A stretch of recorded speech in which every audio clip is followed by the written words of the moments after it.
Football is always a game of risks and rewards, and in this encounter, Xabi Alonso was not shy of taking risks, and ultimately it paid off, as Madrid went 5 clear of Barcelona. So what were these risks, and what tactics did we see from both managers? Let's take a look. And there is a temptation when thinking about a great tactical performance to fixate on what a team does when they have the ball, but the most fascinating parts of Madrid's game plan actually came when they were out of possession, even as early as the Barcelona goal kick. Barca used their usual build-up shape, a back four with a double pivot, with Fermin Lopez remaining high so that essentially Barcelona was still roughly in their 4-2-3-1. And where under prior managers we might have seen Real be a little bit more conservative defensively, Alonso was on the front foot, refusing to be bullied. Real Madrid pressed ridiculously high, with Güler joining Mbappe on the centre-backs and Tchouaméni and Bellingham on the pivots. So the only outlets for Szczesny would have been the fullbacks, but they weren't being given an inch to breathe either, with Camavinga and Bellingham pushing right up, so that 6 Madrid players were immediately committed to the press. And what would the result of this be? Barcelona, if they went back to Szczesny, often had no outlet options, forcing Szczesny into long balls where the Militao-Huijsen pairing would be the favourites in the air.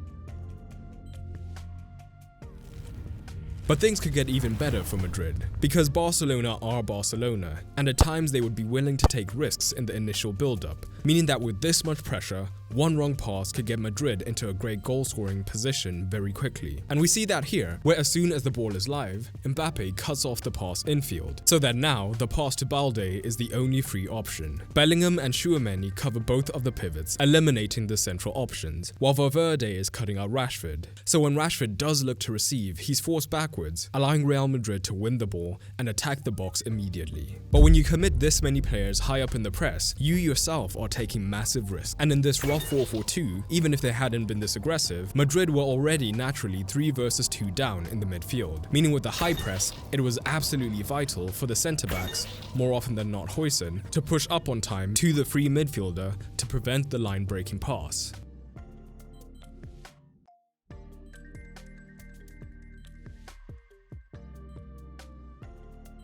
But Real Madrid were playing with fire, because even early on, situations like this weren't uncommon. With the front 6 high, this time it's Ferran dropping between the lines, and both Valverde and Militao are drawn to the ball. And Madrid just about get away with it, as Valverde does get his foot to the ball, with Rashford lurking in behind. And again, Madrid were aggressive with the press, so things weren't always so rosy for them. And we also saw situations like this, where the Real Madrid front 6 are pressing in this familiar shape. But again, all it takes is one mistake or one lucky bounce, as we see Valverde forcing Rashford backwards as usual. But this time, a lucky break allows Rashford to find Balde, and essentially in 2 passes the press is completely broken, and Barca are immediately running at the backline and get into a great goal-scoring position. Or here, where Barcelona build down the right instead, and Kubasi finds Koundé. Crucially, Yamal and Fermin Lopez rotate, and Huijsen is dragged extremely high up the pitch, meaning essentially everyone but 2 defenders is in a high-risk pressing situation. This leads to a 3 versus 2 for Barcelona, and Madrid are fortunate La Blaugrana didn't make more of the situation.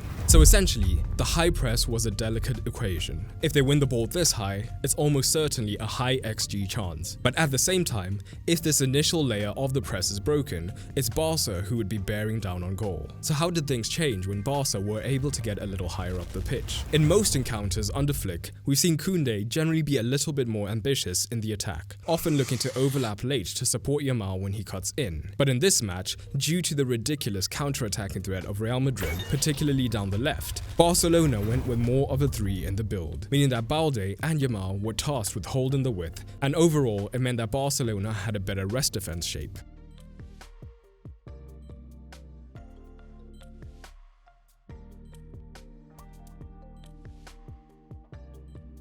But the fundamental problem for Real Madrid defensively had not changed. Initially, it was a Bellingham-Mbappe front 2, and later a Güler-Mbappe front 2. But either way, Madrid consistently found themselves 3 versus 2 down in the midfield. And Fermin Lopez looked early on like he could be the key man, dropping in between the lines and causing Madrid serious problems. But Alonso, flexible as always, had 2 consistent solutions. When Barca were attacking more slowly and Real were in a more controlled defensive phase, Tchouaméni would trust the midfield 2 to prevent progression into Pedri and De Jong.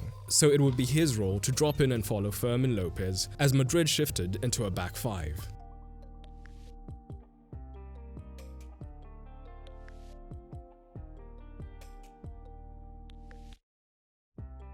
But if the play was coming down the Barca right, or the pivots just weren't well positioned to press, Tchouaméni would have to push up, and it would be up to Huijsen to stay touch tight. And this could obviously cause issues like this, where Tchouaméni pushes onto Pedri, meaning that Huijsen is on Fermin Lopez. But Lopez keeps drifting across the pitch, meaning Huijsen actually almost ends up on the wrong side of Militao, leaving a massive gap in the defense. But now, both Huijsen and Militao followed the run, meaning that Lopez can receive easily between the lines. But Barca just never quite had the quality in this encounter to take advantage of these situations. But credit should be given to the flexibility of the Real defense. As the match wore on, Barcelona increasingly committed to that 3-2-5 shape in the attack, with Rashford tucked in much more like Lopez on the far side, instead of providing the width. And this would have been one of the key reasons that Alonso moved Camavinga more to a right wing position, as the Frenchman's work rate meant that he would be happy to drop deep and help defend against the advancing Balde, now allowing these men in the half spaces to be monitored. This was especially important as Barcelona often liked to build down the left and overload the left-hand side. So now, when Real Madrid shifted across to cover, having a centre-back here able to watch Lopez in the half space meant that Yamal wouldn't be granted too much space even on the switch.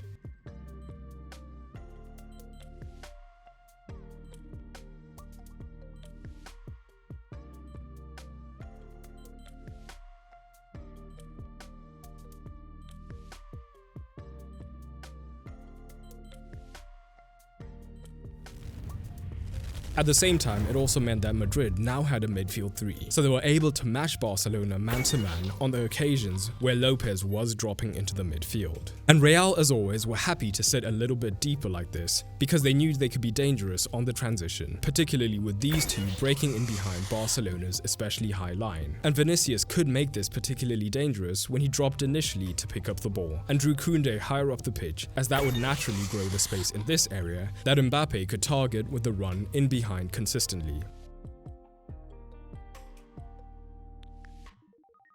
But this was very much a masterful out-of-possession performance from Los Blancos. And if you enjoyed this tactical breakdown, check out the top link in the description, which will take you to Tactics 12, which is my program that teaches you the basics of analysis absolutely free over the course of 12 days. But what did you make of this match? Drop it down in the comments below. And in this match, the approach from both sides on the goal kick was fascinating. And if you want a deep dive into how the goal kick went from being an afterthought to the most important tactical phase of play, check out this video by clicking on screen now.